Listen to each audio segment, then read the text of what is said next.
Hello, welcome to another episode of Inside the Huddle. Today is Saturday, April 13th, although by the time many of you are watching this, it'll be Sunday, April 14th. This is episode 8. Make sure you please like and subscribe. We've got a lot to get into today on the podcast. We are just a little less than 2 weeks away from night one of the 2024 NFL Draft in Detroit, and we're going to get into a lot of draft prospects. We're going to get a lot into different position groups today. So a packed podcast. DiMari, lots to discuss. How's it going, man?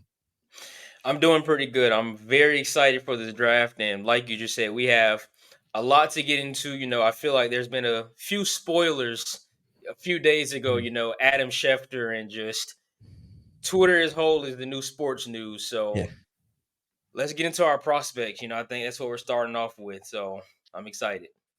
Yeah, definitely. A lot to get into today. Have some prospects rankings this week. We'll also have some more draft coverage next week. And then, of course, that weekend, we'll be recapping everything that happened through the draft. Of course, there's always surprises, moves that were made, trades up, trades down, a lot to discuss there. So over the next 3 weeks, there will be a lot of draft coverage, which is always exciting, always an exciting time of year as teams really start to round out their rosters here after free agency, after trades, as we enter into May and getting closer and closer to training camp. So today we're going to break down position rankings at a couple different position groups. We'll take a look at quarterbacks, running backs, wide receivers, mainly on offensive side of the football. Tight ends, we'll take a look at a couple. We'll also take a look at the offensive line. We'll also provide our, boom bust guys. Each position group will kind of pick a guy that we think could potentially be a bust. We'll also take a look at some guys that maybe are going to be a lot better than some expect, higher ceiling guys. So we'll discuss all that today. So I guess we could begin here with our quarterback class. But I guess before we start, do you have any overall thoughts on this year's draft class, this year's quarterback class, potentially in particular, before we give our list? For the quarterback class, I don't really see. I know this is probably going to sound crazy, but considering just looking at the top 10 teams, but I feel like for once we don't see a lot of guys from the QB class that's going to be instantly step in and be a day one starter like how we've kind of seen the last few years. I know teams like Minnesota needs a quarterback badly, but Sam Darnold being there, there's a chance whoever they take might sit behind Darnold, and Washington needs a quarterback. Giants might even consider a quarterback, but they can sit behind Daniel Jones. So there is a lot of talent, a lot of guys I think in a few years could be stars in the league, but I just don't see a lot of these guys starting in their first year. Yeah, I agree. It's definitely a good take there and something that I don't think many people have considered. When you look at the top of the draft, Chicago, that's going to be a day one starter. We basically know who the pick's going to be. Washington, now you have a pretty good feeling of who the pick's going to be, and we'll get to some of the Schefter's comments and some of the rumors there a little bit later on. New England, though, they brought in Brissett. It's probably going to be more of a quarterback competition to see, if the rookie's ready, whoever that rookie might be. Of course, you mentioned the Giants with Daniel Jones, the Vikings with Darnold, even the Raiders, a team that could potentially look at a quarterback, but they've already got Aiden O'Connell. They went out and signed Gardner Minshew. So let's say they draft a quarterback there at 13 or trade up and draft a quarterback inside the top 10. Minshew didn't sign there just to be a backup. He signed there to get an opportunity to fight for a starting gig, especially after what he was able to do last year in Indy when Anthony Richardson went down. So you make a good point. There are definitely a lot of teams that could take quarterbacks. Doesn't mean those quarterbacks are going to be playing in week one. Doesn't mean those quarterbacks are going to be playing much of this year. They might just sit. They might just sit and watch, learn, absorb, and then more of a 2025 type thing. They're more of a project, I guess. So I guess we could start here. Did you want to start or you want me to start? We could rotate every other. One of us gives our list, then we'll go list, and then whoever starts. So I guess I'll hand it over to you. You can. You want me to start? I say you can start this All one right, I'll off. start. Okay. So I'll start with my quarterback list, and then you can give yours, and then we'll kind of break it all down. And then we'll give our busts, who we think could potentially bust out of this group later on. So for my quarterback list, I know this is going to be crazy, but we all know Caleb Williams is going number one. I personally don't think Caleb Williams is the best. I don't like Caleb Williams personally in this draft. I just don't. We've made that clear. I think both of us made that pretty clear. We both would have stuck with Justin Fields in Chicago. The Bears did not do that. Either way, Number one to me, Drake May, I think, is the best quarterback in this class. I know some people are going to disagree with me. I've said it forever now. I've said it really since last year ended. Drake May, to me, has the highest floor in this class. I think Drake May, to me, has the least bust potential. Doesn't mean he's going to be the best quarterback in this class, but I think the team that drafts Drake May is going to feel pretty confident about this guy producing consistently. Like, I don't think they have to worry about him struggling. To me, I think he's got the highest floor. I think there are other guys that probably have higher ceilings. I think you can make the case Jaden Daniels has a higher ceiling. Caleb Williams could have a higher ceiling. But I just think safest pick, very good player. We saw a lot of good things in North Carolina. Didn't always at times have all the help around him either. It's not like he was at one of these other schools, such as an LSU, where he got to throw to Malik Neighbors and Brian Thomas Jr., or USC, where, of course, Caleb Williams was at. And I know he had Devontae Walker and stuff like that, Drake May, but we'll go May there, number one. Number two, I'll put Caleb Williams. I don't love him, I'll be honest, but put him number two. This is still a guy that I think's got a high ceiling. He's got a lot of talent. I just have questions about some of the stuff in the locker room, that type of stuff to me, how he's going to handle the NFL locker room. There was some of those concerns last year. It also seems like at times Caleb Williams is a guy that just how is he going to react to the speed of the NFL game? It felt like in college he feasted off of extending plays and rolling out of the pocket. Is that really going to be available all the time in the NFL? I doubt it. It's a faster game. Pockets collapse quicker. I don't know if he's going to be able to run out of the pocket and have all the time in the world to see where he wants to throw. So Caleb Williams, 2. Daniels, I'll put 3. Athletic freak. Guys, the sky's the limit, feels like, for him. With his running ability, his throwing ability. If you're talking about like overall package, you can make this strong case that Daniels is the best in this class because of his rushing ability. Won the Heisman. We'll go Daniels 3. This is where it gets interesting because you have guys like Bo Nix, you have guys like Michael Penix. And I'll honestly say this, I could potentially put Jaden Daniels over Caleb Williams. I don't think that'd be crazy, but those are my top 3. This is where it gets interesting. 4, I'll put J.J. McCarthy. Now, I want to make this clear. I don't think J.J. McCarthy is a top 10 pick. Like, I don't think the Giants should take him at 6. I guess that doesn't make a ton of sense. I'll put McCarthy there at 4. And then 5 is interesting. I kind of have a mixed feeling for 5. I really like Spencer Rattler. I really like Bo Nix. I think Bo Nix, is solid. And Michael Penix, to me, has been slept on throughout the entirety of this offseason. He's just been slept on to me. The accuracy was a really special thing last year. We saw Washington. This was the guy that was in the national championship game last year. This was a guy that, I think some people are underrating Michael Penix a little bit. This was a guy that was almost won the national championship, was one of the best quarterbacks in college football last year, saw a lot of really good things, was really good on a national stage. And now we're talking about him being a late day 1, early day 2 pick. So that's my top 5.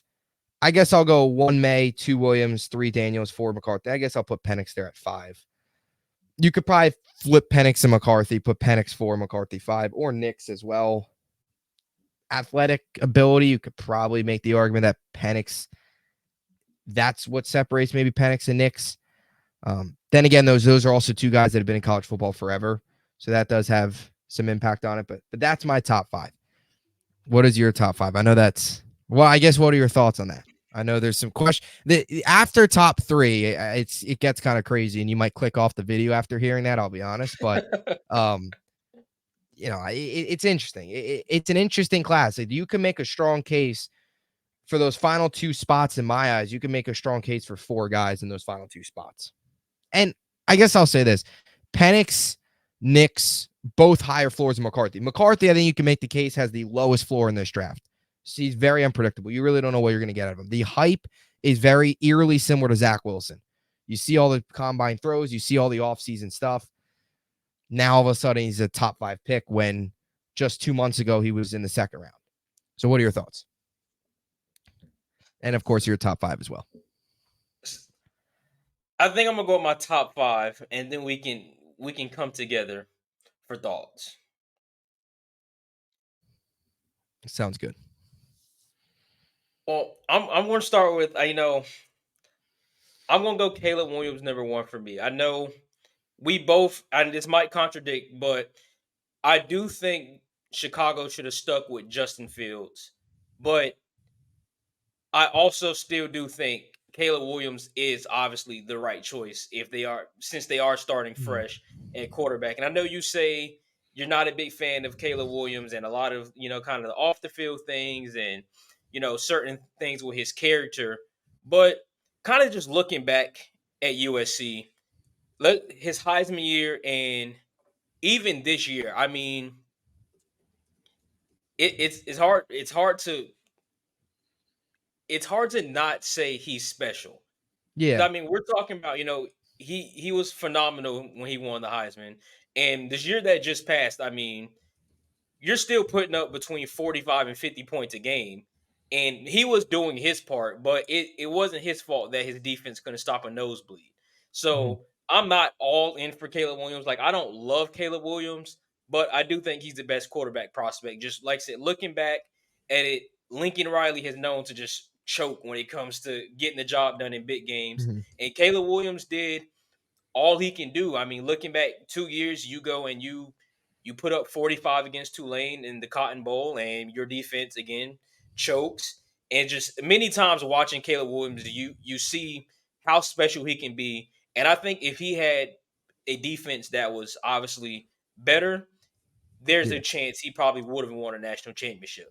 However, I do agree with what you say when the speed of the game is completely different. He's not gonna be able to Mhm. run around and run backwards and hula hoop, behind the offensive line. Like those things Yeah. aren't gonna fly in the NFL. 100% agree with that. But I think that's the best quarterback in the draft, and that is why Chicago is taking him number one. I'm gonna go with Drake May at number two. I feel like there's no argument there. You said it perfectly. If he had, Yep. other weapons outside of Tez Walker, he probably would have been a higher prospect than what Kalen Williams was. Yeah. Three, I'm gonna go Jaden Daniels. I agree with you there. Now four and five. Four, I'm gonna go with Bo Nix. I mean, even though he has been in college forever, I mean, he played Justin Herbert his freshman year to kind of Yeah. start That's the crazy. season. But I know we talked about this before, earlier in the year. Just watching how far he came from that first start at Auburn to this year, I mean, I think that's a guy you can really start a franchise around because he was great. I mean, we're looking back at a few of these games for Oregon this year. Colorado is one that comes to mind instantly. I know, and we can say, well, Colorado, they weren't that good. It was just the hype of Deion Sanders and Shador and those type of things. But what he did in that Colorado game was absolutely special. I mean, just completely just go rip the heart out of a team, which is what you want from a quarterback. Like he makes great decisions. He does not put the ball in harm's way. The only thing is sometimes some of his decision making, I know just contradicted there, but sometimes some of his decision making, like holding the ball too long and those type of things, Yeah. can get him in trouble. But I still think he's special. And honestly, I if I'm a GM, I would take Bo Nix as a day one starter. That's just me. And for five, I'm gonna go with Michael Penix. Perfectly said, like what you just said there. Not to mention, well, we need to mention Washington starting running back got hurt in the national championship, which completely Mhm. changed the whole game. Penix, you have Jalen McMillan, you have Roma Dunze, like you had great weapons around you. And even though you had great talent, you did elevate everyone else around him as well. I really Yeah. like Penix, and I feel like four and five could flip, even maybe up to three could flip. I know Jaden Daniels did win the Heisman, but I mean, we're just looking at the facts. If it wasn't Jaden Daniels' rushing ability is what really put him over the Yeah. top. But if we're talking about pure pocket passers, I will take Bo Nix and Michael Penix before I take Jaden Daniels. Yeah, it's definitely a good argument. You know what Daniels is could end up like, and I know we'll get into the Washington stuff. It seems like he might end up just falling number two, but it feels a little bit like Lamar Jackson, where he came in. It was the rushing ability that really elevated him, and I mean, shockingly, I was surprised he fell all the way to 32, or fell all the way, yeah, right, 32 with Baltimore. 32. Yep. Um, it was like, could that happen to Daniels? I don't know if it will now after the reports, but I do like that point that you make there with Daniels, where it is the rushing ability that's really elevated him, and of course, if teams view that just that, maybe he falls to, I don't know, maybe not to this last pick in the first round because that wouldn't happen. I mean, the Chiefs aren't going to take a No. quarterback, but maybe he falls to 13 to Vegas or 11 to Minnesota and completely drops out of the top 10. I don't know much further else than that, but it is an interesting discussion to have if because it feels like it is similar like what Lamar is, where kind of that rushing ability, And you know. I know GMs are like you perfectly just said. Lamar fell to 32, and I know GMs are probably kicking themselves in the behinds for that.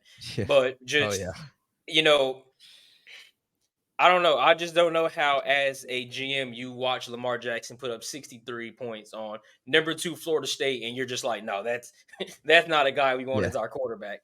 Absolutely insane. But I don't see Penix falling. I'm sorry, I don't see Jaden Daniels falling down that far, like you just said. But it Yeah. would be a mistake considering how I feel like the league, just personally, I feel like the league has kind of shifted from pocket passer to more if it's we need a mobile quarterback. Even if you aren't the most mobile, you're not Lamar Jackson, you're not Josh Allen. Look at Aaron Rodgers, for example. I mean, Rodgers is not a 4-4-4-5 running guy, but just his mobility to use his legs and extend plays, like that is very important. So we are getting away from that just pocket passer type of lead to you Yeah. need some mobility. So you don't want to miss out on Jalen Daniels because that would be a bad mistake.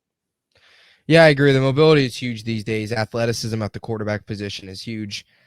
That's a big reason why Zach Wilson was selected number 2 overall. I know I always go back to Zach Wilson, but it's the truth. You know, it's like if you have athletic ability, if you're able to get out of the pocket, if you're able to have mobility, all the quarterbacks these days, they're all mobile in some way. You look at all the old guys like Rodgers, who's still around. He's got some ability, but that's not his game.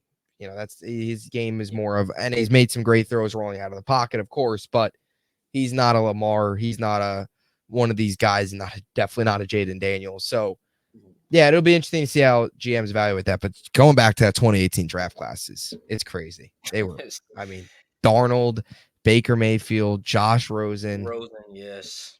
That's Rosen was Yes. the cherry on top.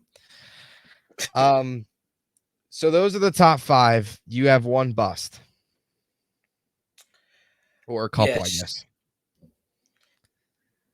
One of those is gonna be Spencer Rattler. I mean, and I say this just because I don't know if you watched QB1 Beyond the Lights, but Mhm. Netflix documentary where it follows the top quarterbacks in the nation. I believe it has 2 or 3 seasons, and Spencer Rattler was part of that. So, from friends that I have that, or a friend that I has that works in the NFL, a lot of what Rattler's kind of question around him is his character. And that was very much highlighted on the show. And I know that was high school and that was years ago, but Yeah. I mean, he was the number one quarterback, at the Yeah. time coming out of Arizona. So for him, you're kind of expected to be that guy that comes in and you're supposed to be the next Johnny Manziel, the next Baker Mayfield, like the next Mhm. guy, you know what I'm saying? And then things don't work out for you. You end up transferring, which he did have a great, like a very, I'm not gonna say great, he had a very good year at South Carolina, and I honestly think he helped put South Carolina back on the map. Like they are now a respectable program once again. But if he comes in the NFL, and I mean, it's not having that same success that he had all his life throughout high school, and then when he first started at Oklahoma, and then the time at South Carolina, like is that going to catch up with him to the point where just he's I'm gonna say not able to do it? Like he's too frustrated, lose confidence. That's kind of my thing with Spencer Rattler. I think he's gifted, he's athletic, he has a good arm, but I just feel like that's one of those things character wise where it's kind of hard to shift and change from what you've been used to your whole life. Yeah, I agree. The Rattler stuff's interesting off the field. The only viewpoint I have on Rattler is with the off the field issues is NFL GMs, if they are going to draft him, is you just have to hope that he learns from that and it doesn't happen again. It feels like some of those things that happen in high school, college, like you said, this was a guy that was projected to be the number one overall pick. I mean, he was the Heisman favorite the one year. Yes. Number one prospect coming out of high school, all these great things. If you are a pro Rattler, I guess, person, the counter would be he learned from it. He knows how to handle adversity now. Go to the NFL, he can handle it. But yeah, I mean, it was Rattler's college career was kind of more of a free fall than anything. It was a free Yes. fall, and then last second he quickly caught himself and had two good years. Are those 2 good years enough for NFL GMs to trust him? I think the biggest thing with Rattler is he probably saw more bad in college than he did good, and that is a little concerning, I guess. So Rattler is legitimately, I think, one of the more intriguing prospects. Not so much from a just on the field perspective, but just off the field too. Like you really don't know where he's going to fall. Could he be an early day 2 pick? Could he be fall as late day 2 to early day 3? He's Rattler's going to be one of those guys that he's either going to go. I don't really think there's any position that you could kind of target Rattler. I think he's going to go either super early or he's going to go super late, and you're going to be Yeah. surprised. So interesting prospect there for sure. So that's your bust. I'll go with mine. I'll leave Caleb Williams out of this. I won't choose Caleb Williams. I do Um, have one more bust after you get to yours. okay, mine might be your other one. In terms of out of all this group, it would be JJ McCarthy. Now I like JJ McCarthy as a late day 1, early day 2 pick, but I've said this. I said it. Now I do think he's good. I'd put him at number 4, number 5. I think they're interchangeable. Him, Nix, Penix, all those guys. But if McCarthy's taken very early, I think McCarthy, I think his ceiling's high, but I think McCarthy, out of any quarterback in this draft, probably has the lowest floor in my eyes. And when you look at the lowest floor, that to me is the most bust potential. Not meaning that he's going to automatically 100% be a bust, but in my eyes, he's got the lowest floor. Can you really trust him if he's taken 6th overall by the New York Giants to go out there and play like a 6th overall pick? I don't know. I don't think so. So I'll go McCarthy as my bust or my bust candidate. Lowest floor guy. Is that who you were going to say, or do you have anybody else? That's exactly who I was going to Who you're say. going As to you say? can see, I haven't mentioned him in my top 5, and I haven't been big on Yeah. him kind of all year, and kind of just to throw it out there. So again, my boy who works for A to Z Sports, you can follow him on X, Twitter, whatever you like to call it. NFL underscore Rob is his Twitter handle, and he literally just earlier today put some film out in an article about JJ McCarthy and what you can get from him. So if you are interested as a fan in JJ McCarthy, again, NFL underscore Rob, and you can check out his second tweet about JJ McCarthy. So now to my point of why I don't think he's gonna be that good. Looking at him at Michigan, I'm not gonna say he was in a very gifted situation, but it's the truth. He was in a very gifted situation. Just looking back at this year, you have Roman Wilson, who you know could possibly want to be one of the receivers taken higher than anybody else. Kind of any GM is kind of feeling to go out on a limb and take Roman Wilson. I think Yep. he's very talented and can be a very good weapon for somebody. You have the best defense in all of college football. You have the best offensive line in all of college football. Yeah. Arguably, you may have the best running back in Blake Corum in all of college football. Who was Blake Corum's backup? One of the best running backs, in my Yeah. opinion, in all of college football. Donovan Edwards, who I think there's a lot of teams that Donovan Edwards could have played for this year and would have been a starter and would have been a top 5 as that number 1 option for a lot of other teams. So for JJ McCarthy, that's why I know you heard me say this. I feel like he is basically Brock Purdy. You got all the weapons around you. You have a great head coach. You have a great offensive line. You have a great defense.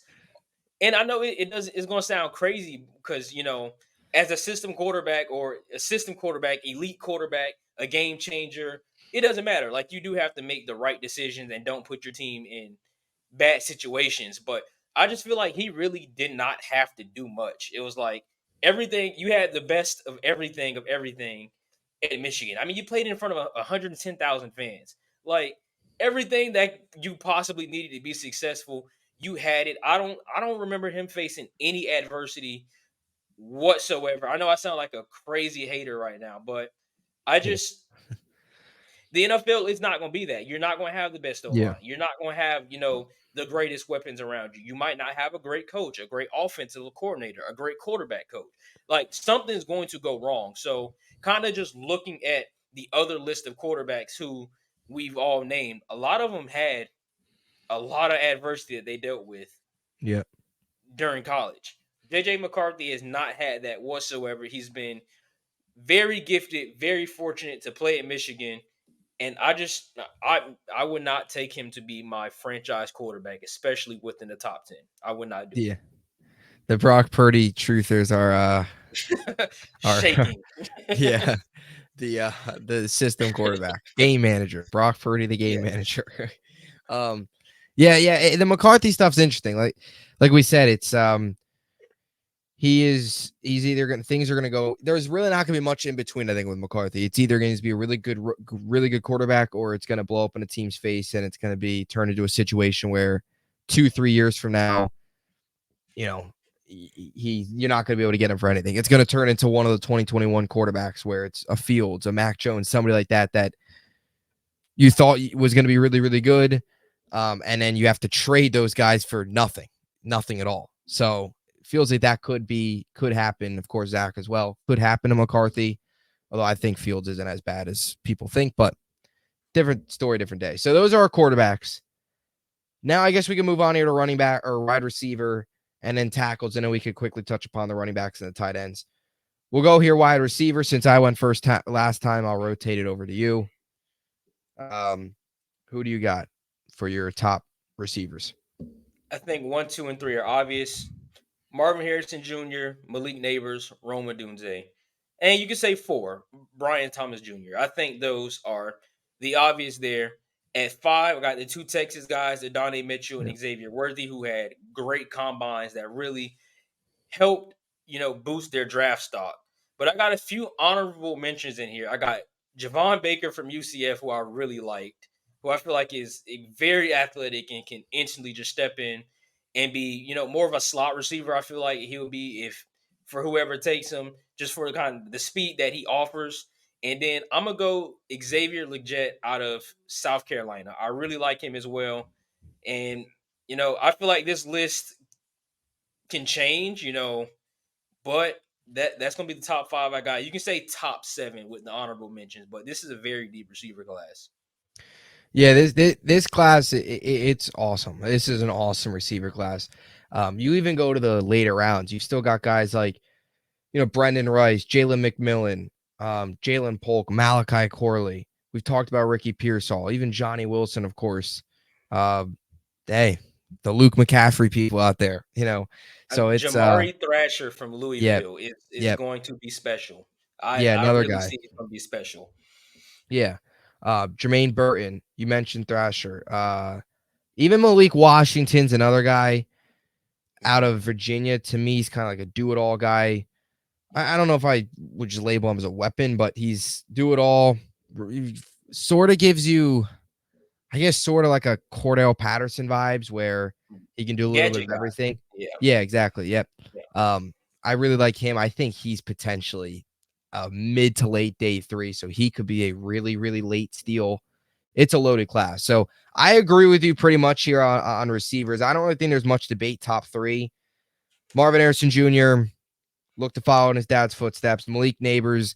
I know some people recently have considered Malik Neighbors better than Marvin Harrison Jr. because of his offseason. I still think Marvin Harrison Jr. is the best. I still think he is the most ready. Kind of going back to my Drake May take. I think he's got the highest floor. I think he's the most NFL ready. I think if there's a safest pick, it's Marvin Harrison Jr. The guy's a stud. He's a generational talent, I think. I mean, I know statistically Malik Neighbors is better, but I think some people are taking away of what we've seen out of Marvin Harrison Jr. these last 2 years. You're getting that receiver. So I agree there. 3, Roma Dunze as well. Really, really good receiver out of Washington. Big reason why they got to the national championship game. Washington, man. You just talk. Side note: Washington is loaded. You got Michael Penix, you've got Jalen Polk, Jalen McMillan, Roma Dunze, all three are receivers. You have Troy Fontanu, who, kind of versatile offensive lineman that could play tackle, could play guard, who I really like. We'll get to him here in a little bit. Talk about them in Michigan too. I mean, them and Michigan, of course, a ton of prospects. I mean, to have all three of your receivers inside, arguably the top, you can make the case all three of them are, you can make the case, I guess, they're top 15, all three of them. But in this draft, either way, that's third. Number 4, I'll go Brian Thomas Jr. at LSU. Another guy who had a very big year last year. Number 2, alongside Malik Neighbors. Number 5, I'll go one of the Texas guys, Adonai Mitchell. Really like Adonai Mitchell. I'll go him number 5. I guess I'll give a couple honorable mentions similar to you. Legit out of South Carolina, really like. I also, Lad McConkey. Really Oh looking forward to seeing what Lad yeah. McConkey can do. There were so many names I couldn't mention them all, but Mm-hmm. yeah, he's a gem. He is definitely a gem. Jerry Yeah. Jones. Jerry Jones. Yeah. He's a gem. You know what? Like the Chiefs, the Chiefs are going to end up with Lad McConkey, and this guy's going to become like the most annoying receiver in the NFL. Like, just watch. It's just going to happen. As soon as he walks the stage. Yep. That'll be unfortunate. But yeah, Lad McConkey. I also really like Troy Franklin of Oregon.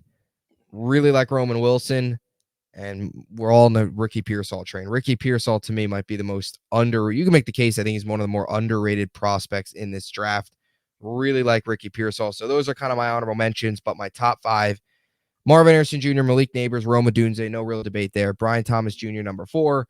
Number 5, Adonai Mitchell, one of 2 Texas players coming out of the receiver position. I mean, you look at the stats of these guys, the numbers that they put up, even Brian Thomas Jr. last year, he had a very good season. He finished first in the SEC with touchdowns, actually ahead of Malik Neighbors. Like, these guys, it's a monster receiver class. It really is. It's going to be, I'll be honest, it was tough for me to pick a bust out of this class. I guess we could say, do you have one guy, maybe another underrated guy that you think could boom, I guess? I mean, I named him. I think it's going to be Baker. I mean, Baker. Just everything he has to offer for a team. I can see him stepping in again, instantly being a weapon. Jerry Jones, instantly Javon Baker, UCF, University of Central Florida, can definitely be a weapon to anybody that drafts him. So I think that's going to be one of those ones. Very similar. I know this sounds kind of crazy, but very similar to the Tank Dell situation, where it's like you got this guy who I guess you say is not really considered one of the, top 5, top 8 wide receivers. And then but for those who watched him in college, like, what he's capable of. Yeah. Perfect team drafts him, perfect fit, quarterback that he gels together with, and he just takes off. I can see it happening. Yeah, totally. There's a lot of them. Brandon Rice is another guy too that I also really like. I think could be kind of one of those underrated guys, similar to Javon Baker. Son of Jerry Rice, of course. We'll see who's the better. We'll see who does the best their father impression, Brandon Rice or Marvin Harrison Jr. A little off topic, but on topic at the same time. I feel like this is the first time in I don't know how long where an Alabama receiver is not considered to be a top 5 wide receiver in the draft. It's absolutely insane. Yeah, it's funny you mentioned that. I haven't really put much thought to that, but you make a case like Jermaine Burton. I've covered him a little bit. I've talked about him a little bit on some other shows in terms of his in terms of potentially going to the Jets as like a day 2, day 3 pick. But yeah, it's like all these years, it's wide receiver central out of there and nobody. Now, I mean, Jermaine Burton's probably a day or mid day 2 at earliest. Yeah. But maybe, but yeah, but you do make a good point. Alabama is taking over. Yeah. LSU, I mean, the LSU history tells us if you take an LSU receiver, you're going to have luck. Jamar Chase, Justin Jefferson, Odell, prime OBJ. OBJ now is, of course, a little bit more washed, but prime OBJ. Jarvis Landry, loaded, loaded. There's a guy that gets forgotten about, like from that LSU team with Jefferson and Chase, and that's Terrence Marshall. And I Yeah, know Terrace Marshall. he's Yep. in Carol, he's in Yeah, I Carolina. know. I think he's still in Carolina, and he's just things are just Yeah, not going well for him. But I feel like like very similar to a lot of guys in the league where they just need a fresh start. I feel yeah, like if Terrence Marshall gets a fresh start, no, I'm not saying he's going to be Chase. He's not going to be Jefferson, obviously, but he can definitely be a very reliable wide receiver three, pushing wide receiver two option with the right fit. yeah, yeah. I totally agree, and I really like Terrace Marshall, and I agree with the fact that he should get a fresh start. It feels like Carolina has not given him the right opportunity. He's always kind of been buried on the depth chart. This year, in a rebuild year, I mean, even last year as well, he only played 9 games, but entering this year, like you want to see what you have with your young guys. They went out and traded for Deontay Johnson. So it's basically Deontay Johnson, Adam Thielen, and then he's really your third, fourth receiver. You know, it's like yeah, he's never gonna play a role there. He's not the future there. They should get rid of him. He's a second round pick. He's was on that team.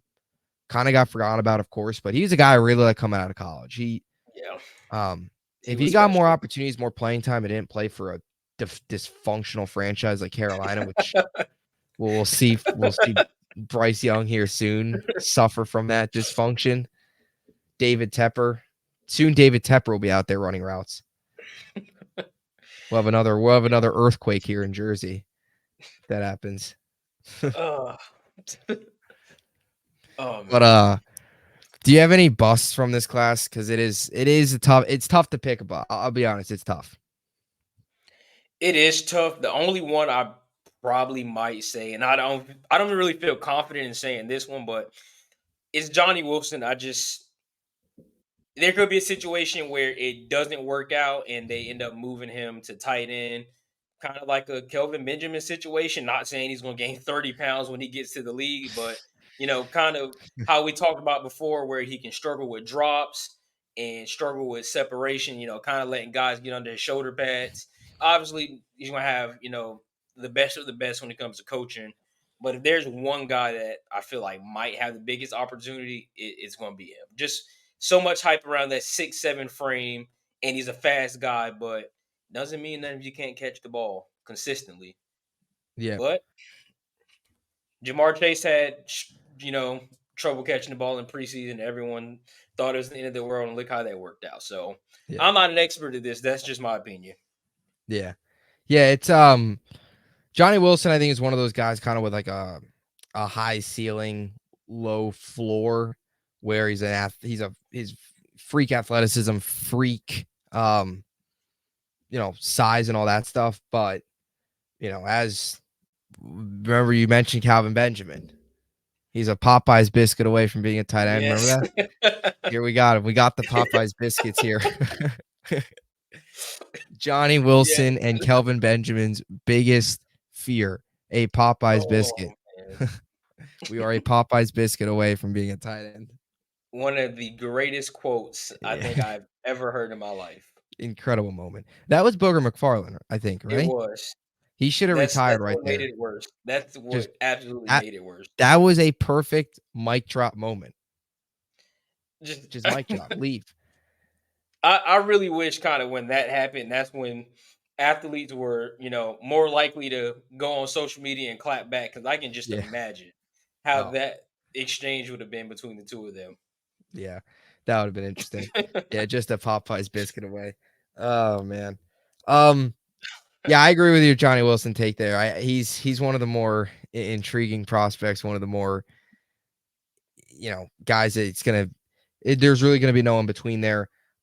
I was looking more towards some guys that could be first round, so I'll go. And it's not that I don't like him, but there are some concerns I feel with his separation. That's Keon Coleman. I That think he's was got. another one I considered Yeah, being a bust. I just didn't want to. I really like Keon Coleman. I want him yeah. in Dallas, but I kind of agree there. Yes. Yeah, the biggest concern with Keon Coleman, the size, 6'3", 213, his hands, all of those, all NFL ready. The biggest concern with me is he feasts off of those one-on-one balls. He can't. His separation's terrible. He can't get separation, and I'm just a little worried that in the NFL he's going to face more physical corners. He's going to face better corners. If he can't get separation, I don't know how much of a factor he's really going to be. And if he's only feasting, trying to get off of those one-on-one balls where he, where he can't get much separation, like that to me, that to me is concerning. So I'll go Well, Keon Coleman there as a potential bust, to just get because of the on separation concerns. and to get to your point on Keon Coleman. So I had the opportunity to watch him play live in person last game of the year, Florida State. So I just wanted to get the numbers correctly here. He finished that game with one catch for 24 yards. I understand they did play with a backup quarterback, and I think around the 4 or 5 minute mark in the fourth quarter, the backup quarterback got hurt, and then they had to put in a third string quarterback. But kind of just to your point about his separation and just kind of just thinking now in general, in a situation with the backup quarterback, I mean, you have to elevate. Like you really have to help your Yeah. quarterback out and elevate your game. And I know rivalry games are so much harder, and you're playing with a backup quarterback. You're in the swamp. It's going to be a tough game, but one catch for 24 yards, like that's not what your backup quarterback needs. And I can No. a lot of that had to do with again separation, and also Florida wasn't playing a lot of man to man on them, and Yeah. so a lot of teams kind of knew that with Keon Coleman. I think you said it perfectly. Where if he doesn't have that one on one, I mean, he is going to struggle, and that's just not a recipe for success in the NFL. You're going to see a lot of different coverages, a lot of different disguises, and those type of things. So I 100% agree with you on that take. Yeah. It's just something that could be concerning to the NFL. And I'm glad you brought up the point with just the one catch. You look at some of his games logs last year, very inconsistent, very, very inconsistent. And that's always kind of been 50-50, guys. Just the guy right off the top of my head. Really like the signing. Very good player for the Jets. But Mike Williams has always been like that throughout his career. Very kind of inconsistent, where if he's not catching those 50-50 balls, he doesn't produce much. I think he had games last year or in 2022 where he had 5 games of over 90 plus yards, but he also had 5 games of under like 30 yards. So you really don't know what you're getting out of those guys. And to invest the top 20, potentially top 15 pick on him is risky. How much production are you going to actually get? Like, is he actually ever going to hit 1,000 receiving yards? He never hit it in college, and he was the number one receiver.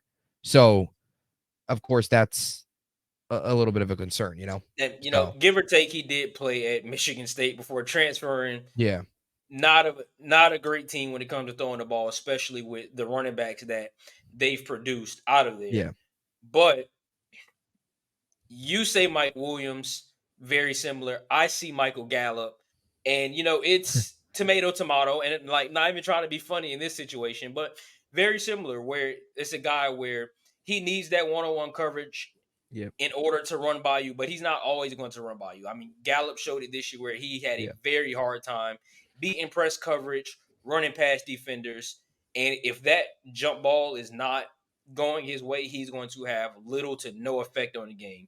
And like you yeah, just said, if I'm a GM, like, am I willing to take my first pick on a guy that has so much to develop when it comes to being a complete package when there is, and obviously you're not going to be able to grab some of these guys they're going to be taken. But looking at Marvin Harrison, Neighbors, Brian Thomas, like those guys are complete packages. Keon yeah. Coleman's not that complete package quite yet, so you can't use a pick on him. Not a high pick, not quite yet. Yeah, I agree. And one final thing too, just on the receivers. I'm not saying this guy's gonna be a bust. I really like him, but I've seen a lot of hype about this player, and I think he's gonna be a solid player. But I've seen some people online call this guy, potentially top 10 material, top 15 material. That's Xavier Worthy. I would not go that far. I get the 40-yard dash time, but another guy that in the NFL he was open a ton in college. He blew past guys. He uses his speed. That's his best ability, is his speed. He's not very good catching, one-on-one balls. He's probably not the best route runner, but he blows past guys. In the NFL, speed is huge, but I don't know if he's going to always blow past guys the way he did in college, just because of the corners, just because the defenses, the speed of the game. It's going to catch up to him. So it'll be interesting. I like Worthy. I think he's solid, but just because the guy is a speed demon doesn't mean he's going to be a dominant force. John Ross was the other one, of course, and I'm not trying to say he's going to be John Ross, but Darius John Tony. Ross was never an elite receiver in the NFL. He never was. And I believe, was he taken in round 1? Yeah, he was a top 10 pick, I believe. Yes. You want to avoid all costs, like Xavier Worthy, if he's taken very, very high, has a John Ross written all over him, where it's basically his speed. If he didn't run that 40, there'd be a good chance we would not even be talking about him in the first round. And I'm not, like I said, I'm not saying that he is going to be bad. I actually think he's going to be solid. I think he is a first round talent potentially. Later first round, though. I don't think he is an early first round talent. Late to early day 2. Late first round, early day 2. But just want to put that out there. I think, not saying he's going to be bust, but there's been a lot of hype. He's not going to be a top 15 player. He's not going to live up to the hype of a top 15 player in this draft. He's just not. So wanted to get that off the chest too there with Xavier Worthy. Like him, but I think there's better options out there, better overall options. Yeah, too much hype, better options. I agree. Yeah. You pick him in the right spot, though, it's a solid pick. Just, don't want to jump for him. Don't want to reach. Yeah. All right. So we move on here to offensive line / offensive tackle. Is your list? My list is mainly full of a lot of tackles. I do got some guards in there. But I tried to include some guards, but mhm. just looking at both lists, it feels like the tackles are primarily, Yeah. the better of the options. So I tried to mix and match here, but it's a tackle heavy draft. Yeah, it definitely is. This draft is pretty deep for tackles. I mean, you look at just like you can name 7 or 8 right off the top of your head that you can make a case they could be first round guys. Not even just your top 5. So there's a lot of really good tackles. I guess I'll go first here since we wrote obviously since the rotate. So I'll go first here. I guess I'll just break them up. I'll just break them up here. I'll go tackle first, my tackles, and then I'll give you my guards. Alt number 1 for my tackle. Number 2 is Fashanu. Don't think there's much of a debate there. Alt Fashanu. 3, I put Fuaga. 4, he's rising on my draft board. I really like him. That's Troy Fautanu. And then 5, I have JC Latham, although I think you can make a case that it could be Amarius Mims. I think you can make a case that Tyler Guyton could be there. Mims is one of these guys that he's interesting. He's one of these high ceiling, low floor guys. Got surgery, barely played in college. Athletic freak, though, for his size of 6'8", 340 pounds. One of these big Georgia offensive linemen that obviously Kirby Smart's able to develop. So that's my top 5. Alt, Fashanu, Fuaga, Fautanu, JC Latham. And then for guards, I'll go Haynes, number 1. I really like Christian Mahogany as number 2.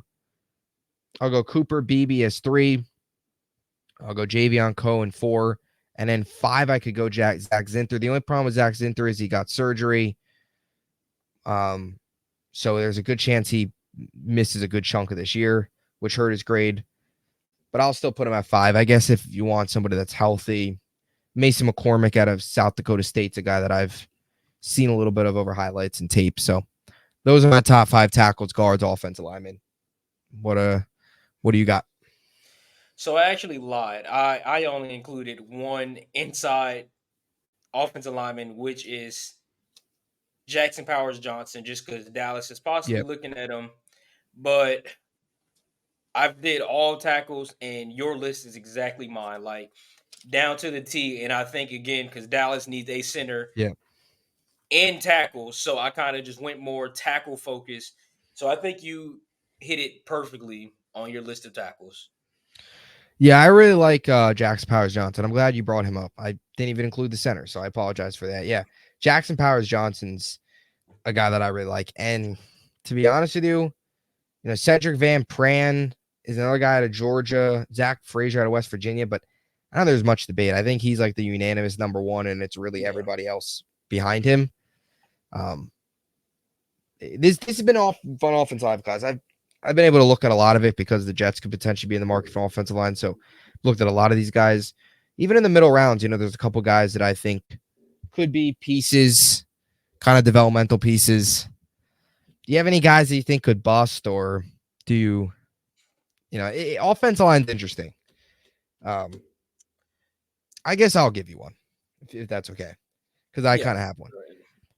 And I'm not saying it's gonna be a bust, but another kind of on this line of just the very low floor in my eyes. That if it doesn't work out, it could get ugly. That's Amarius Mims. I really like what he brings. He's very athletic. He can play left tackle, which is huge for a lot of teams. It could be huge for the Jets if maybe they take him. I don't know.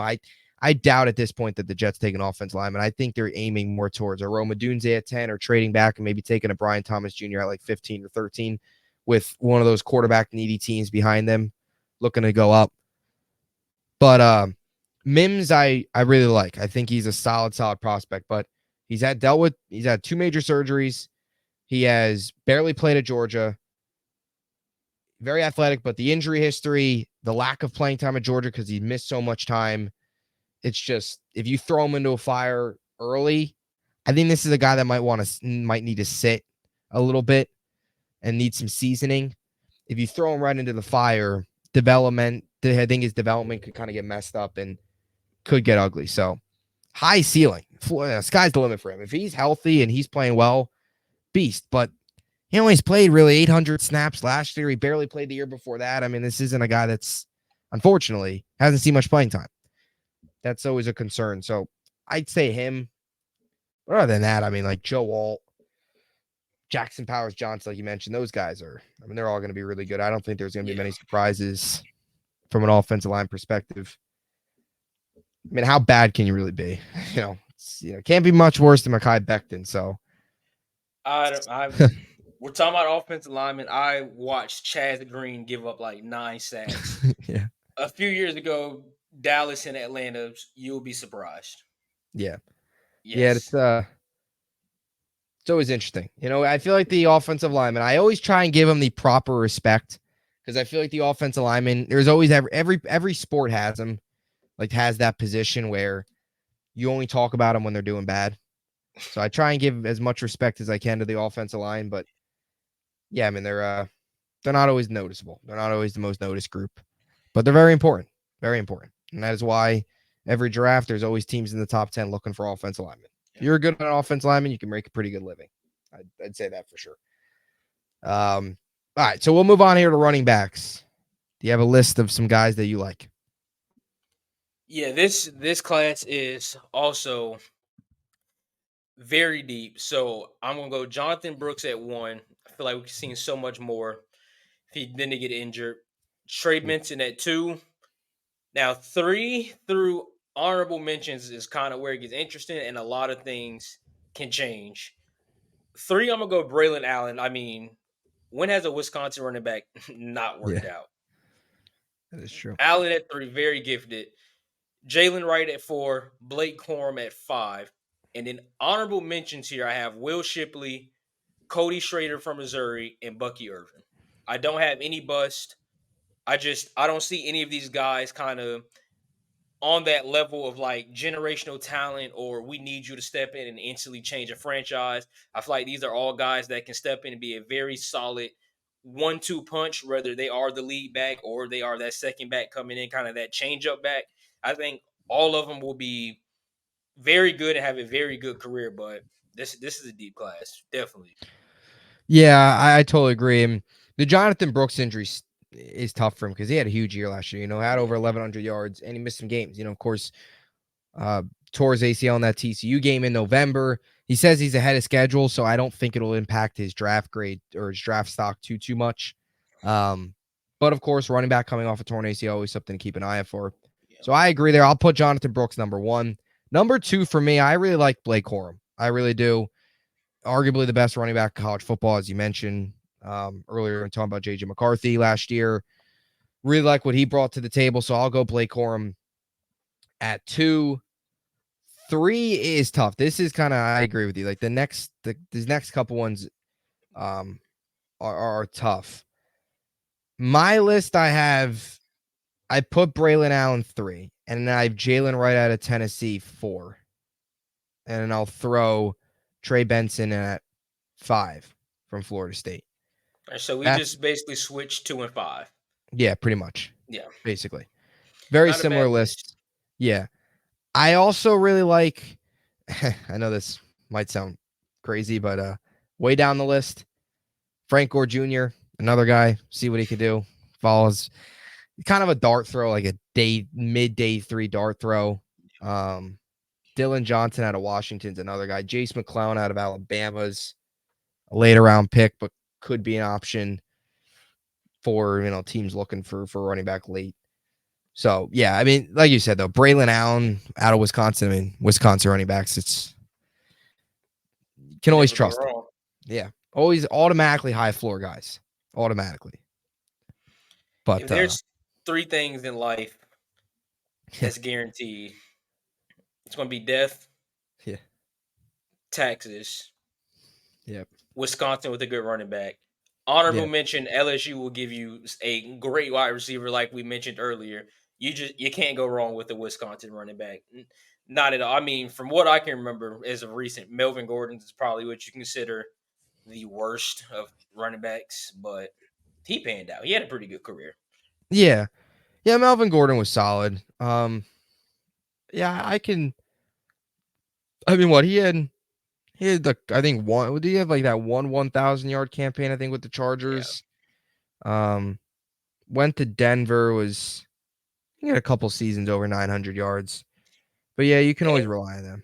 it doesn't look so bad because now we see because everyone's like, "Why won't the Chargers pay him?" Yada yada yada. Now we Yeah, see the Chargers don't pay anybody. Look how they just did the Austin Eckler situation, even though he completely sold my fantasy team. But yeah, Eckler didn't have a great year, but we're seeing the Chargers kind of do not value the running back position that much. So I think it yeah. doesn't look as bad for Melvin Gordon. It I mean, Melvin Gordon at Wisconsin was crazy. was absolutely insane. He was nuts. He went off for what 2,000 that one year, right? Yeah, It was absolutely wild. insane. He was crazy. Yeah. So yeah, Braylon Allen, a safe pick, I would say for most of these. You Yeah. have anybody that you don't think might not pan out? I think they're all going to be pretty solid because, Yeah, again, like I kind of said, I feel like all of them can either be a lead back or kind of just that number 2 guy, change up back kind of guy. So I don't really see too many busts out of the running back room. yeah. One other guy that I wanted to mention was Mayan Williams out of Ohio State. Just from a Jet perspective, he's kind of that big body, could be a solid third down back for a team, like a third option, nothing too crazy, a 6th, 7th round pick, but could get some use out of him, could be a quality, third down back depth guy. Just one other guy, but yeah. So moving on here, one more to tight ends, and then we'll wrap things up talking about some of the storylines. Mainly Brock Bowers here, and then some other guys. Do you have a list? I guess I could go first, It's but I get there's not much. yeah, not much. I guess I'll discuss a couple and I'll hand it over to you.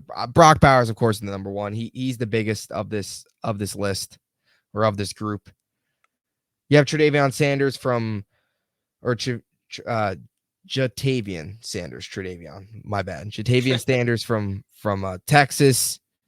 Cade Stover from Ohio State is somebody that I like. More of a day 2, day 3 guy. Theo Johnson from Penn State. Jared Wiley. Tanner McLean from Arizona. Even some other guys that I've seen, Trey Knox from South Carolina, Dolan Holker from Colorado State, who we talked a little bit about off air, AJ Barner from Michigan. Couple names there. The biggest one, of course, being Bowers.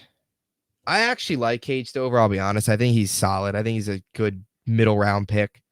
Not Brock Bowers, but Tight end's always an interesting. It's always an interesting pick. It's always an interesting kind of class. Any thoughts on this one? Like I said, not much. I agree with the top three is going to be Bowers, Sanders, and Stover, and then kind Yeah. of everyone else. But you said it perfectly off air, kind of where the league's kind of you don't really need a great tight end. You just need a tight end that is reliable. So I feel like Bowers and Sanders is that great tight end that you can possibly get, and then Stover has the potential to be a great tight end, but reliable. So it's not really one of those positions you need to stress much going into the draft. Doesn't hurt to have a tight end, doesn't hurt to have tight end depth, but outside of those three, not that many really move the needle. Yeah, I agree. It's mainly those guys. It always feels like you enter a draft and you're never talking all about usually the tight ends. Like I think we talked about off air. Kyle Pitts was really the other one. Yeah, Um, yeah. but other than that, it's sometimes bare. So that's the tight ends list. Those are mainly the prospects here on offense. Moving on here to some storylines. Adam Schefter seemed to hint that Jaden Daniels, who we've already talked about, was going to Washington, which would then mean that it's going to be Caleb Williams, Jaden Daniels, and Drake May might fall to 3 to New England. What are your reaction on that? Do you believe it? Are we going to see Jaden Daniels in Washington alongside the 2018 Pro Bowl team? I believe it, and I honestly could see it happening. I mean, Adam Schefter obviously knows something we don't. I mean, he is Yep. Adam Schefter. But Yep. if he's telling fans to go ahead and just start getting your Jaden Daniels jerseys kind of ready, get them shipped over to you, it seems like Washington will be taking him with the number 2 pick, and then New England might not be that bad that long if they get Drake May, which I kind of don't want to happen. I want to see them continue to struggle. But I feel like how we spoke when we talked about our quarterback prospects, even though you aren't the biggest Caleb Williams fan, I mean, those top 3 picks, I feel like all can get instant success with the right guys, right talent, right coaching around them. So I don't see nothing wrong with what Washington's doing. Yeah, I agree. And really, if we're all being in all seriousness here with Washington, they've got some pieces. They added Eckler, who I know, of course, fantasy football wasn't very helpful. Yeah. Didn't have a very good year. Part of it was the Chargers, but yeah, you also have Terry McLaurin. You did bring in Zach Ertz, who's still serviceable. You'd like to maybe see another receiver outside of Jahan Dotson, Jameson Crowder being your 2 and 3, Crowder being your flex. Yeah, I know when you look at the Washington's picks, they have another pick. I believe they have the 6th or 4th pick of the 3rd round, or the 2nd round rather, 4th pick of the 2nd round. So really, it's almost like they almost have 2 first-round picks. They're very early in the 2nd round. Is there a world where they go out and get a Jaden Daniels, already have Terry McLaurin, and then maybe go out and add another receiver? Because I still think they could use another receiver, but I don't think it's a bad fit. They need a quarterback. They need somebody that can go in there and try and get that franchise back on track, which is what they desperately need. I will say this though, if they would have went out and hired Ben Johnson instead of Dan Quinn, just to me, Ben Johnson and the Jaden Daniels combo would have been very intriguing in my opinion, just with kind of the innovative offensive mind that he is. But yeah, and it seems like all signs are pointing towards him going to Washington, which is weird because then Drake May would of course fall to 3, which would completely mess up my board of Drake May being number 1. But Yeah. guess that's what you get for Yeah. taking the underdog. But yeah, do you see them potentially taking a receiver in the 2nd round? I do, and you just said it perfectly. I kind of didn't think about it that much. I mean, Jahan Dotson has been good, but I think he would be better at a wide receiver 3 role, especially now with Curtis Samuel being gone. Like you kind of probably need to knock somebody down that depth chart. So if you keep Scary Terry as your wide receiver 1, you go get you a receiver in day 2. It can be your number 2 option. I would say a big body receiver. They definitely need a guy for those 50-50 balls, which Scary Terry is capable of that, but it just doesn't hurt to have, that big body receiver that can run by you, who is very physical. You go get you a receiver in day two. I know we talked about Xavier Legette out of South Carolina, who I feel like could be a fit, or just, throwing one out there. Move Dotson to that wide receiver three spot. I think Jaden Daniels will be set up pretty nicely. Yeah, totally. And like you mentioned, Leggett or one of those guys that falls through, maybe Worthy falls through. And in that case, I think Worthy, that would be a good pick. That early day two pick, maybe Lad McConkey falls through. So a couple options, like we said, very Or deep class. they may go Keon Coleman. I mean, Yeah. there's a lot of options you can go for day two. So honestly, I feel like day two, you can do no wrong with the receivers at day two.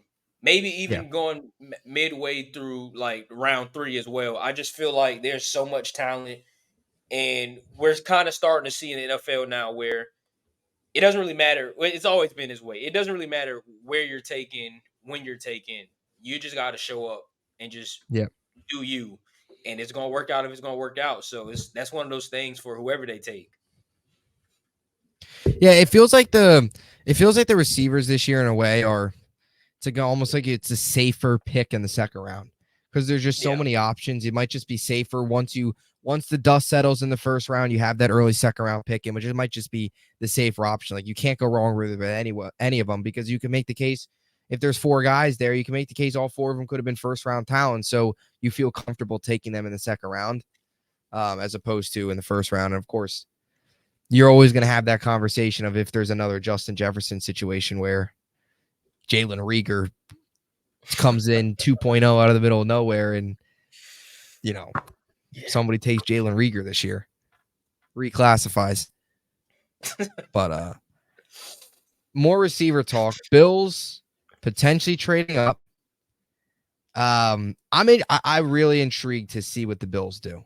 Like outside of my own team, of course, the Jets. The Bills, I think, are another team that I'm going to be got a close eye on during this draft. I think they will trade up. The question is, how far will they trade up? There's been some people out there that say, oh, they maybe trade up all the way to 9 with the Bears to get Roma Dunze. I just don't see that. I also don't see people say, oh, they'll trade with the Jets at 10. Jets will go all the way back to 28. Get a haul. Jets are not going to trade their top 10 pick to the Buffalo Bills. They're not going to risk moving back all the 18 spots to have the Bills potentially pick their wide receiver one of the future at 10. They're not going to do that. I think if you're the Bills, you got to look for a Brian Thomas Jr. I think is your best bet if you're going to trade up. Because I think Brian Thomas Jr., in my eyes, has a chance of falling to 15, 16 range. I think he's probably will fall there. Can you work a deal where you move up 10 spots to get to 18, 17? Um, what do you think? It's interesting with the Bills. Well, just to your point, if I am the Jets and the Bills call me to, you say get to 10, right? Yeah. I am Yeah. unplugging the phone in the war room. Do Yeah. not call me with no foolishness like that. I'm not helping you out whatsoever. Yeah. But all jokes aside, I feel like, Brian Thomas Jr. would be a good fit. But I do feel like, is there a possibility like that could be a reach? Because there's some mock drafts that I've seen with him going as far as like 24 to Dallas. So are you willing to trade up, like you said, 10, 12 spots for that 16 to 18 range for somebody that might end up falling to your pick, considering just how everything lines up in front of you? Because we've seen it in drafts before where people just fall and fall and fall and they end up right in your lap. So if I'm Buffalo, I mean, I am trading all the way up to get Roma Dunze. And we just talked about the haul that you have to send.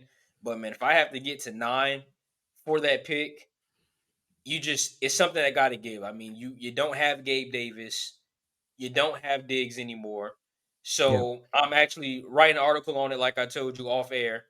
Your Mhm. wide receiver one right now is Khalil Shakir, who he's not a bad receiver, but he's not number one caliber. So Shakir's your number one, and if we're talking just best offensive weapon in general, it is Dalton Kincaid. You Yeah. desperately need a wide receiver, like desperately. So it's just one of those things where if you want to keep fans happy, I think you trade up 9, you get Roma Dunze, and you just hope it works out.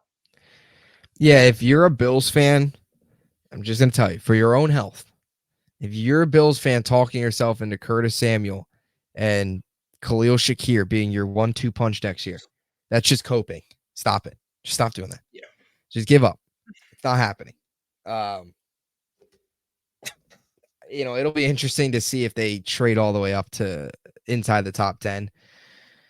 It'll also be interesting. Imagine if they just stay at 28. I mean, it's weird how they want to approach this, because you also have to think, like, they didn't get a lot in the Diggs return. At least if they got more in the Diggs return, they could have used that haul to trade up. Now do they really want to give up even more? They barely got anything back for Diggs. They had to give up 2 picks for Diggs. Or to trade away Diggs, which is mind numbing. And they got a They 2026 second or they 2025 got second. finessed. They Absolutely got yeah, finessed. they got fleeced. The Bills were lost. Brandon Beane, and maybe, I don't know. It was a Wednesday night. It wasn't like it was a Saturday morning where he was hungover or something. I don't He see could have why been he'd be hungover hungover on a at Wednesday the morning. bar on Wednesday. It's possible. Possibility. Those Buffalo people up there, I don't know. They're not breathing. Sometimes they don't breathe the same air that we do. I mean, there's nothing to do but Niagara Falls, watch the Bills, and Yeah. jump through Tables. tables. I guess that's got no basketball. I I mean, mean, that, what is there to yeah. do? There's nothing to do Um, yeah, it's jump through tables, watch the Bills fall short every year. every year. Um, but yeah, no, yeah, it's if they stay at 28, that's where you enter the Keon Coleman discussion. Maybe a Troy Franklin drops there. There's always every year there's always a guy that drops. Maybe they wait and see. Maybe Brian Thomas Jr. drops to like 20 and they go up and trade up to 20 or up to 21. Maybe Thomas Jr. drops and you see a run on guys like Adonai Mitchell instead. And, maybe Xavier Worthy goes early, or Troy Franklin maybe goes a lot earlier than people expect. And then you got a Brian Thomas Jr. falls. Maybe they wait for that. Just kind of thinking of it too. So for the Bears, obviously we've seen all the talent that they've put around Caleb Williams, who's going to be their quarterback.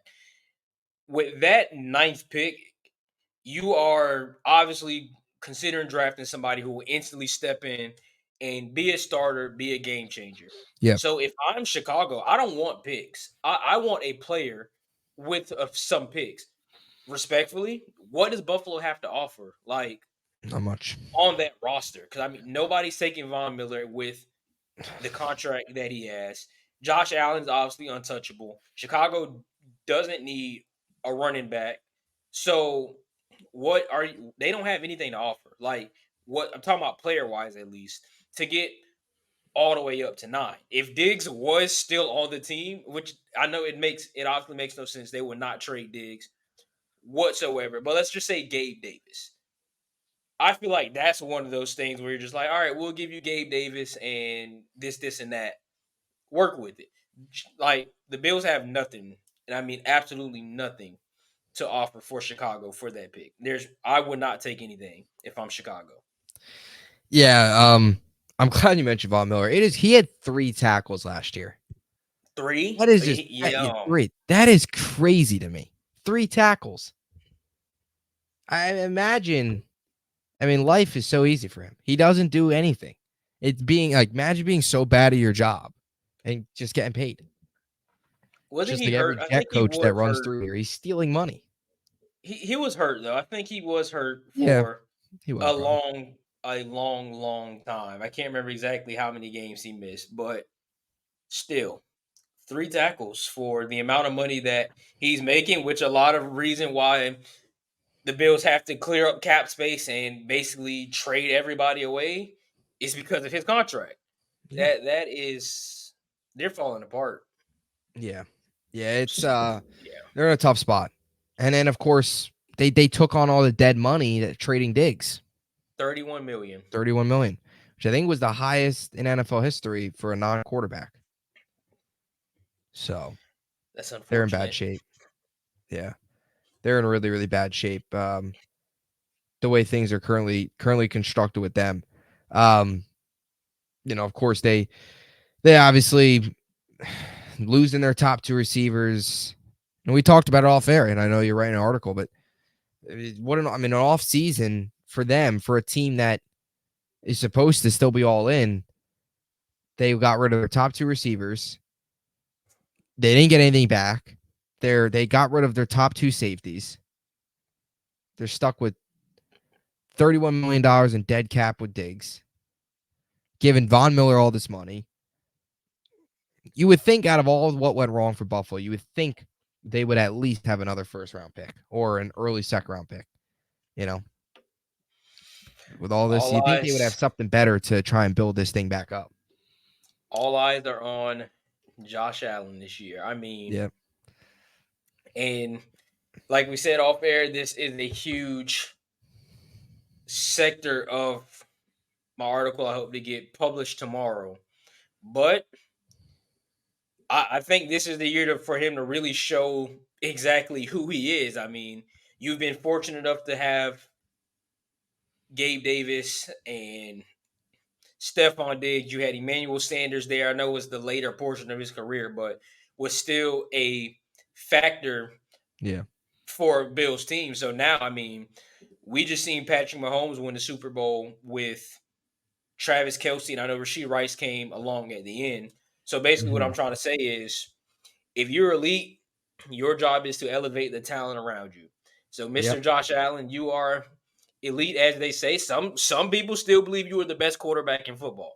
This is the year you absolutely have to show that. No ifs, Yeah. ands, or buts about it. You have to show it. Yeah, I totally agree. I'm glad you made that point. If you're elite, if he's as good as people advertise him, the interceptions got to drop and you got to win games without Stephon Diggs. If you can do that and they can win 10, 11 games, I will have an enormous amount of respect for Josh Allen this year. Yeah. If he goes out there, puts together a very good season, they win 11 games. Well, even if they go out and get a Brian Thomas Jr., it's still a rookie receiver that you're relying on to be your number one. That is risky, very risky. Very. And then it's basically the tight ends. And James Cook, too, I think is solid. But James Cook's not a very big threat in the passing game. And I think that's what separates him. If James Cook was good out of the backfield, I mean, the amount of touchdowns, James Cook dropped a lot of touchdowns last year. The Yeah. amount of times that James Cook, like if James Cook was good as a receiver out of the backfield, I think he'd be top five conversation. He's just not good as out of the backfield as a pass catcher. I think that's what separates him from some of these other guys. Um, Yeah. I mean, but running yeah, I mean, backs now, we like there is from I could be wrong, but top of my head, there's only one running back that is like a pure rusher. I mean, still some work out of the backfield, but not as much as others. And that is going to be Jonathan Taylor. I know Nick Chubb might also be one of those Mhm. guys, but Nick Chubb in Cleveland screen game, he's not, line up in the slot and option route type of guy. But screen Yeah, pass to Nick Chubb, open field, it you might as well get your kick return team ready because it's probably going to be a touchdown. yeah, But as far as just pure rushers, and it's Jonathan Taylor. Other than that, you have to be a multi-purpose dual threat kind of back in the NFL now. yeah. It's a changing game. The whole running back position as a whole is interesting. With the whole money, all the contracts, but if these guys are really getting what they're worth, it's interesting. But a lot of talent there, a lot of talent for sure. So, any other closing thoughts? A lot discussed here. A lot discussed. Thank you as always for watching. Any other closing thoughts here before we finish things off for another week? Just real briefly, looking at the AFC East, if the Jets do not win the division this year, they they got a lot to discuss. And I'm not even Yeah. trying to be funny, but like I told you how I'm writing in the article, you get Rodgers back. Free Yep. agency was an absolute gem. You have the draft. everybody else around you got worse, you have to win a division this year. Or if not, I think Joe Douglas and Robert Sala's out of there. Yeah, CFL bound if that happens. Yeah, they got to be out of To there. join It's Zach gonna be Wilson in the ridiculous. CFL. Yes, or Denver. Yeah, yes, that is true. Yeah, Denver and the Jets will be the expansion team in the UFL. yeah. But yeah, I agree. The Jets got to win the division. You got to make the playoffs. To me, it's AFC title game. That's the way I view it. I know some people. Before we leave, just one quick thing on the Jets, just to break it down, because I'm glad that you kind of brought up the point that they have to win the division. I think the Jets have to get to the AFC title game because if you let's just say you win a division, you get a first round bye. Let's just say if you don't get to the AFC title game, that means getting to the divisional round means one of two things. It either means you won the conference, you got to the division round, you lost the home playoff game in your first game, so you lost your first playoff game, or you made the wild card, you won that, and then you go to the division round and you lose. To me, you did not go out and trade for a Hall of Fame quarterback to win a wild card game. You also didn't go out there to trade for a Hall of Fame quarterback to lose as a 1 seed at your home field. So that's that's why I think you got to get to the title game, because the title game means you either won the wild card game, won the division round, 2 playoff games, now you're a title game, or you won the AFC, you beat your divisional round opponent, and maybe you host the title game. That's the way I view it. To that point, Hall of Fame quarterback, you sign a Hall of Fame left tackle, you have honestly what I feel, I mean, whatever we're considering as young, but Garrett Wilson might be the best young wide receiver in the NFL. Brees Hall is a arguable top 5 running back, in my opinion. One of the best defense in all of football. Everything's lining up perfectly for you. The division got so much worse. And I would usually say, like that's a big axe for the AFC title game, considering a team that has not had a lot of success when it comes to the playoffs. But I 100% agree. If it is not the title game, I think anything else than that is a failure. Yeah, I agree. It's got to be the title game. You hit the nail on the head there. You were spot on with the got some young pieces. Garrett Wilson at the end of the year, I think you can probably remove the young label, hopefully at the end of this year, where he's one of the better receivers in football, not even just young, with an actual quarterback. We'll finally see, I think, his full potential. Exciting times. It just comes down to the MetLife turf. It's the biggest nightmare. It's the MetLife turf. We talked about that. It's hopefully it doesn't hinder us too much. Anyway, that'll do it. As always, hope you enjoyed it. We'll see you all back here next weekend talking more NFL draft, do a mock draft, break things down. And then after that, it's going to be all draft reaction. And then the NFL season is getting closer, getting a lot closer. The weather's getting warmer. It feels like training camp's around the corner. So lots to be excited about. As always, hope you enjoyed it. We'll see you in the next one. And thanks for watching.